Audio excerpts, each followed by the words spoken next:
Thank you, Mark. Imprisoned for more than 20 years for a murder he says he did not commit. Now, the Tennessee Innocence Project is working to win a Cookeville man his freedom. Greg Lance was convicted in 1999 of shooting Victor and Alla Kolesnikov, then burning their Putnam County home to destroy the evidence. Good evening and welcome to News 2 at 5. I'm Bob Mueller. And I'm Alex Dennis. News 2's Tori Gessner was in the Cookeville courtroom today as attorneys for the Innocent Project petitioned for DNA testing. Tori. Alex, Bob, touch DNA testing did not exist in the 1999 trial the way it does today. So there are several items of evidence in this case, including the murder weapon, that have never been examined for DNA. The Tennessee Innocence Project believes DNA could help prove Lance's innocence, so they're asking the judge to allow them to test for it.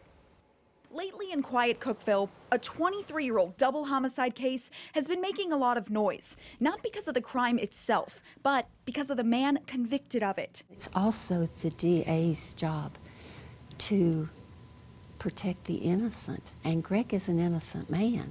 Dozens gathering in court more than 2 decades after Greg Lance was found guilty of murder, now serving 2 life sentences for something he's always said he didn't commit. The Tennessee Innocence Project's forensic DNA expert says the person responsible for the crime could have left their DNA on evidence, including the gun, the magazine, bullets, and a flashlight. And the DNA could still be present all these years later. But there's no way to know until you test the items. I've been doing this for 30 years and have been surprised with some things that I never would have thought have given a profile, gave me a beautiful profile. But others have given the opposite, either contaminated or inconclusive because too many people have touched the item. The state argues during the 1999 trial, many people had their hands on the evidence, which would make interpreting the DNA test results tricky. There's a potential for contamination, and when you get a result, a DNA result, and it's a mixture of 6 or 7 different people,